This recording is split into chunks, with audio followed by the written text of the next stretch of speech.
Hello, good morning, नमस्कार। सभी का स्वागत है स्पिरिचुअलिटी मैटर्स अध्यात्म के और मेरे इस चैनल पे।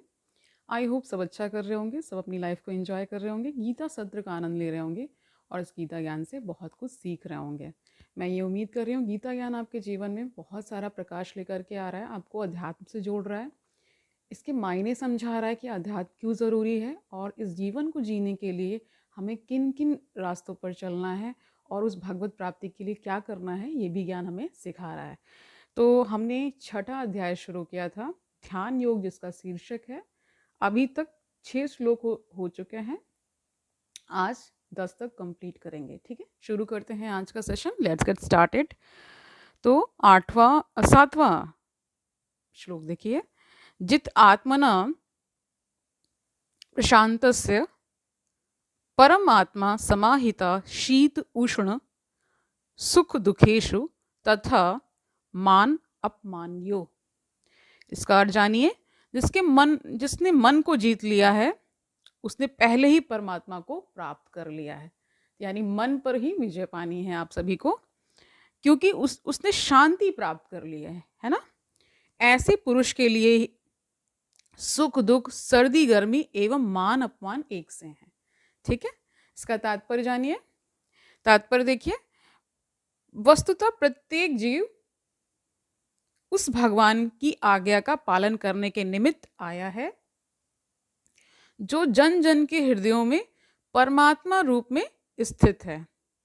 जब मन क्या होता है, बहिरंगा माया यानी बाहर की जो माया है द्वारा विपद कर दिया जाता है, यानी एक होता है सुपथ यानी सही मार्ग पे चलना, एक विपद यानी मार्ग से हटा दिया जाना एक तरह से। ठीक है, विपद कर दिया जाता है तब मनुष्य भौतिक कार्यकलापों में उलझ जाता है। अतः जो ही मन किसी योग पद्धति द्वारा वश में आ जाता है त्यों ही ना मनुष्य को लक्ष्य पर पहुंचा हुआ मान लिया जाना चाहिए। मनुष्य को भगवत आज्ञा का पालन करना चाहिए। जब मनुष्य का मन परा प्रकृति में स्थिर हो जाता है तो जीवात्मा के समक्ष भगवत आज्ञा पालन करने के अतिरिक्त कोई विकल्प नहीं रह जाता। मन को किसी न किसी उच्च आदेश को मानकर उसका पालन करना होता है। मन को वश में करने से स्वतः ही परमात्मा के आदेश का पालन हो जाता है। चूंकि कृष्ण भावना भावित होते ही यह दिव्य स्थिति प्राप्त हो जाती है, अतः भगवत भक्त संसार के द्वंद्वों जैसे कि यथा सुख दुख सर्दी गर्मी आदि से अप्रभावित रहता है। यह अवस्था व्यवहारिक समाधि की या परमात्मा में तल्लीनता है, यानी उसी में वो लीन हो जाता है, तल्लीन हो जाता है। ठीक है, आठवां श्लोक देखिए। ज्ञान विज्ञान तृप्त आत्मा कूटस्थ विजित इंद्रिय युक्त इति उच्यते योगी समलोष्ट्र अश्म कांचन। इसका अर्थ देखिए, वह व्यक्ति आत्म साक्षात्कार को प्राप्त तथा योगी कहलाता है जो अपने अर्जित ज्ञान तथा अनुभूति से पूर्णतया संतुष्ट रहता है। ऐसा व्यक्ति अध्यात्म को प्राप्त तथा जितेंद्रिय कहलाता है। ठीक है, तो जितेंद्रिय उसे कहा जाता है जिसने अपने इंद्रियों को जीत लिया है। वह सभी वस्तुओं को, चाहे वे कंकड़ हो, पत्थर हो या कि सोना, एकदम कैसे देखता है, एक समान देखता है। ठीक है, अब इसका तात्पर्य देखिए। परम सत्य की अनुभूति के बिना कोरा ज्ञान व्यर्थ होता है। ठीक है, देखिए भक्ति रसामृत में सिंधु में क्या कहा गया है वो देखिए। कोई भी व्यक्ति अपनी दूषित इंद्रियों के द्वारा श्री कृष्ण के नाम रूप गुण तथा उनकी लीलाओं की दिव्य प्रकृति को नहीं समझ सकता। भगवान को की दिव्य सेवा से पूरित होने पर ही कोई उनके दिव्य नाम रूप गुण तथा लीलाओं को समझ सकता है। यानी देखिए, सेवा का बहुत महत्व बताया गया है अध्यात्म में। अगर आपको कुछ सीखना है तो आपको क्या करना चाहिए, सेवा करनी चाहिए। किन की सेवा करनी चाहिए? अगर आपने एक मार्ग अपना लिया है, आप किसी गुरु के सानिध्य में रह करके इस तरह से होना चाहते हैं तो गुरु की सेवा बताई गई है। या फिर आप नॉर्मल फैमिली में हैं और आप भगवत प्राप्ति करना चाहते हैं तो अपने माता पिता हो गए, अपने वरिष्ठ जनों की आप सेवा कर सकते हैं। कोई मेहमान आ रहा है उसकी सेवा, तो ये तो हमारे नॉर्मल हिंदू धर्म में नॉर्मल जो चीज़ें हम करते रहते हैं वो बताई गई है ना। और नॉर्मल में ही क्या हो जाता है, फिर बहुत वैसी चीज़ें आप कर ले जाते हैं जो कि कहा क्या गया है, उत्कृष्ट बताया गया है ना। मतलब सेवा करने से ही ऐसा आप कहा जाता है कि सेवा जब आप करते हैं तो आपके अंदर क्या होता है, अहम आपका कटता है। जो अहम भाव है ना, ये कटता है, ये दूर होता है, उससे आप थोड़ा सा दूर होते हैं। तो वो बहुत ज़रूरी है। इसलिए सेवा, जैसे आपने देखा होगा गुरुद्वारे में सेवाएं लोग देते हैं, वहाँ पे जो लोग जाते हैं वहाँ पे पॉलिश करते हैं, जूते पॉलिश करते हैं, कोई वहाँ पे झाड़ू लगाता है, कोई वहाँ पे किसी को पानी पिला रहा है, किसी को खाना खिला रहा है। इस तरह की सेवाओं से क्या होता है, आपका अहम कटता है। आपके अंदर जो ये जो अहम भाव में जो आप जीते हैं उसका नाश होता है। तो इसीलिए सेवा को बहुत महत्वपूर्ण बताया गया है। ठीक है, आगे देखिए क्या बता रहे हैं। या भगवत गीता कृष्ण भावनामृत का विज्ञान है। मात्र संसारी विद्वता से कोई कृष्ण भावना भावित नहीं हो सकता। उसे विशुद्ध चेतना वाले व्यक्ति का सानिध्य प्राप्त होने का सौभाग्य मिलना चाहिए। कृष्ण भावना भावित व्यक्ति को भगवत कृपा से ज्ञान की अनुभूति होती है, क्योंकि वह विशुद्ध भक्ति से तुष्ट रहता है। अनुभूत ज्ञान से वह पूर्ण बनता है। आध्यात्मिक ज्ञान से मनुष्य अपने संकल्पों में दृढ़ रह सकता है, किंतु मात्र शैक्षिक ज्ञान से वह बाह्य विरोधाभासों द्वारा मोहित और भ्रमित होता रहता है। ठीक है, केवल अनुभवी आत्मा ही आत्म संयमी होता है, क्योंकि वह कृष्ण की शरण में आ चुका होता है। वह दिव्य होता है, क्योंकि उसे सांसारी विद्वता से कुछ लेना देना नहीं रहता। उसके लिए सांसारी विद्वता तथा मनोधर्म जो अन्यों के लिए स्वर्ण के समान उत्तम होते हैं, कंकड़ों या पत्थरों से अधिक नहीं होते। ठीक है, समझ गए। 9वां श्लोक देखिए। सुहृत मित्र अरि उदासीन मध्यस्थ द्वेष्य बंधुसु साधुसु अपि च पापेषु समबुद्धि विशिष्यते। ठीक है, इसका अर्थ देखिए। जब मनुष्य निष्कपट हितैषियों, प्रिय मित्रों, तटस्थों, मध्यस्थों, ईर्ष्यालुओं, शत्रुओं तथा मित्रों, पुण्य आत्माओं एवं पापियों को समान भाव से देखता है, तो वह और भी उन्नत माना जाता है। ठीक है, इस 9वें श्लोक का कोई तात्पर्य नहीं दिया है, सिर्फ अर्थ गिवन है। ठीक है, तो 10वां देखिए। योगी युजित सत्तम आत्मानं रहसि स्थितः एकाकी यत चित आत्मा निराशी अपरिग्रह। ठीक है, इसका अर्थ देखिए। योगी को चाहिए कि वह सदैव अपने शरीर, मन तथा आत्मा और को परमेश्वर में लगाए, एकांत स्थान में रहे और बड़ी सावधानी के साथ अपने मन को वश में करे।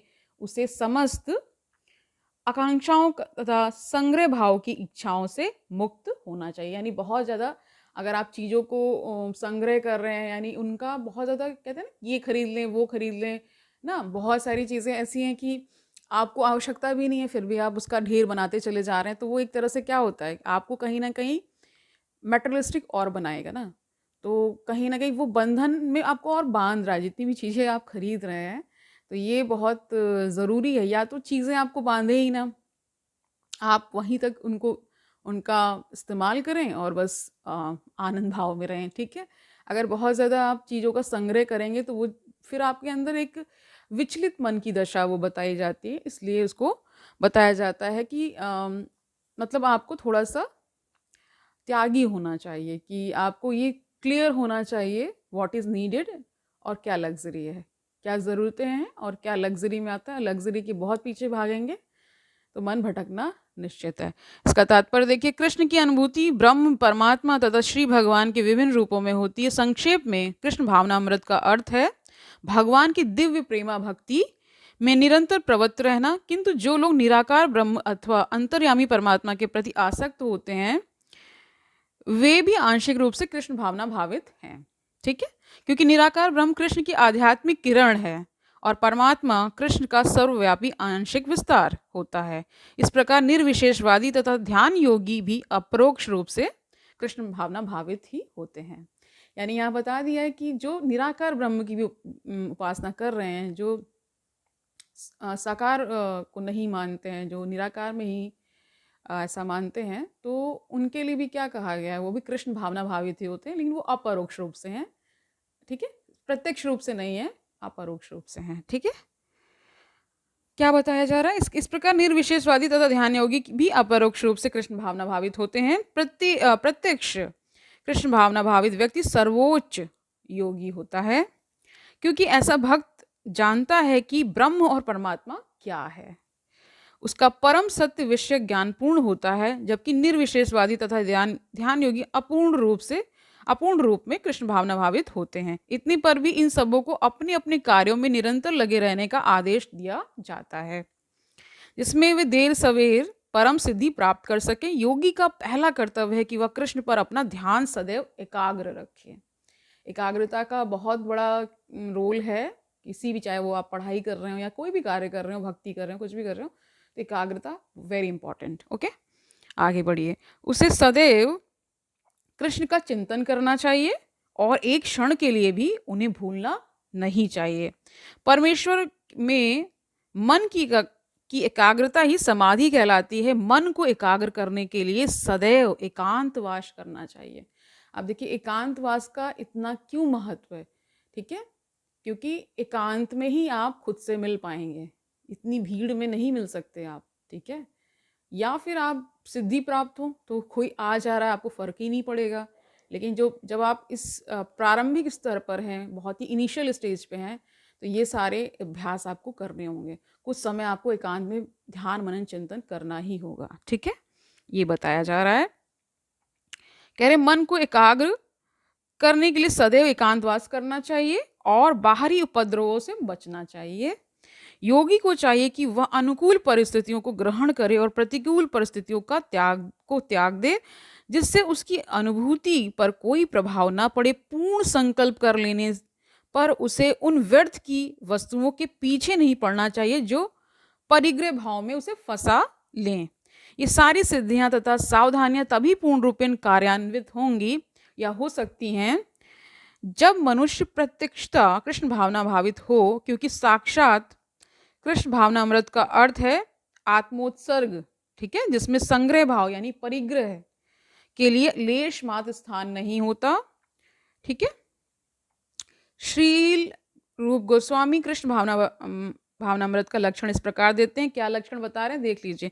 जब मनुष्य किसी वस्तु के प्रति आसक्त न रहते हुए कृष्ण से संबंधित हर वस्तु को स्वीकार कर लेता है, तभी वह परिग्रहत्व से ऊपर स्थित रहता है।